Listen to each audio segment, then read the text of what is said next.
Take it away, Lesley.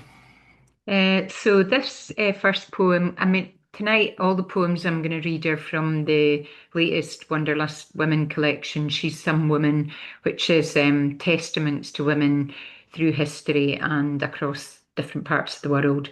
So this first poem is for Leila Khaled, a Palestinian woman, and it's called Revolutionary Poster Girl. In the dunes above high cheekbones, her downcast eyes never focus on the shadow play of her own heart-shaped face. Framed by her signature cafeye, the revolutionary poster girl, it's the weight of sorrow and defiance I notice almost before the semi-automatic gun. Leila made her ring from a bullet and grenade pin. 1969, she was the first woman ever to hijack a plane because no one can see when men, women, and even children are stripped, hung from a kosher butcher's hook in tiny, dank underground rooms. The soft fillets of their flesh exposed to fists, boots, spit, shocks, to their family of death, buggery, rape with the aim of flaying them, of humanity, extorting confessions to justify state brutality, because no one can hear when Palestinians scream when they're tortured in Israeli prisons. Leila made her ring from a bullet and grenade pin. She has never believed in killing civilians, and none died that day, but she had grasped the world's attention, even if its tabloids took aim below her belt with their questions about how long she usually stood in front of the mirror or whether she had ever had sex. Leila made her ring from a bullet and grenade pin. Speaking instead of the Nakba when in 1948, at the age of 4, with her mother, 10 siblings, and thousands of other Palestinians, they were forced to flee their homes, at first by the murderous violence of Zionist paramilitaries, soon after the IDF.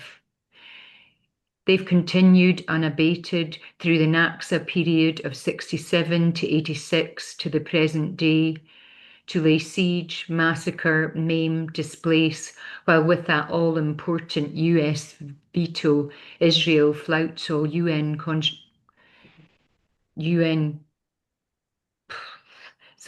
resolutions to the contrary, and she is judged in the vacuum of world inaction.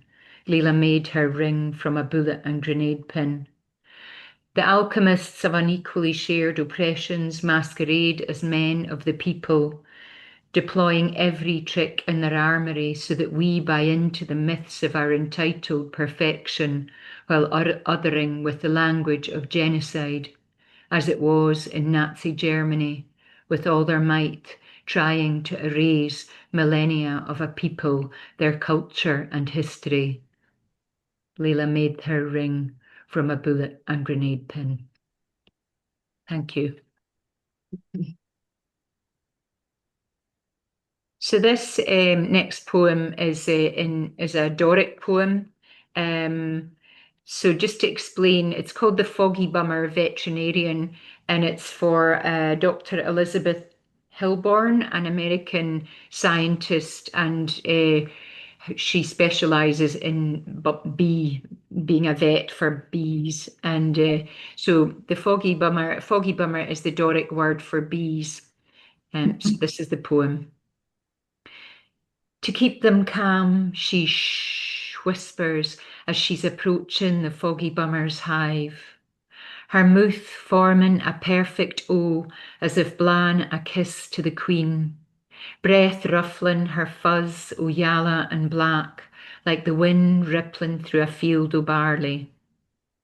The American bee veterinarian is guy vexed about the impact of precariously perched weather patterns on their numbers and health. They are leaving hibernation in February, afore spring flowers have sprung, nae nectar to collect on their fuzz and corbiculae to feed them. She kens fu weel as do the aggravators doing their damnedest to deny the cause that will happen to Aberdeen's food supplies if they rid the world o' these golden pollinators and honeymakers. Each and every een is precious to her. Saving this queen, she can save the hale colony, and maybe buy us some time to bend the knee and pledge her and nature our fealty. So this next poem that I'm going to do is for Nanny of the Maroons, who was a Jamaican freedom fighter. She led a group called the Windward Maroons, who were basically slaves who'd escaped or were freed, and they went on missions to free more slaves. So she was living between 1686 and 1760, and this is called Windward Maroons. Her gorge rising, heart sick with the stink o' honey rubbed into bullwhip wounds as deep and jagged as the great Rift Valley. Her sisters and brothers' lashed limbs stretched between trees, their suffering prolonged by swarms o' bees attracted to sting. She harnesses her rage, her Asante intellect, instinct for strategy and the geography of Jamaica's Blue Mountain terrain, her wits sharpening the razor's edge of her warrior spear. Leads her growing community of African freed people, the dispossessed indigenous Taino and Arawak, in freedom raids, frees 1,000 more slaves. For years waging guerrilla warfare that brought the British to heel at her negotiating table. And this next, I'm going to read a couple more. This one is for some of these folk are very famous and some are not. And this is uh, for a woman who isn't very famous, but I was fortunate enough to be in the Masai Mara for a wee while and learned that there's a kind of younger generation of women who are breaking with some of the traditions and taking a more prominent role in Maasai society. So this is called Maasai Woman Rising. Everleen looks to the vast horizon, the arc of the rising sun gliding across the belly of the Masai Mara, rose gold, ochre, burnt orange, burning ever hotter. She stifles yawns from diverting nighttime elephant herds, lion prides safely away from her manyatta, the wider boma, and her cows. She pulls on stubborn udders as one aims her a kick.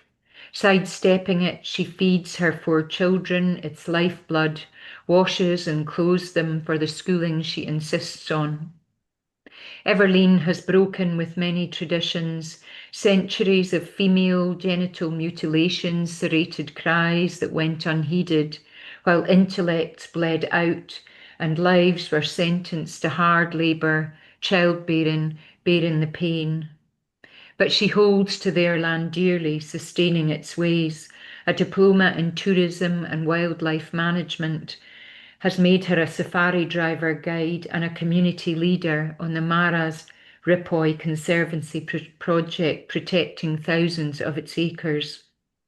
She grazes her cattle there with other families, none of their cows ever taking more than they need. She knows the powerful forces that covet the Mara's resources will stop at nothing, selling their ancestors' souls, turning utopias into deserts in the name of utopias that will never exist. But they couldn't walk a moment in the skin of her barefoot miles.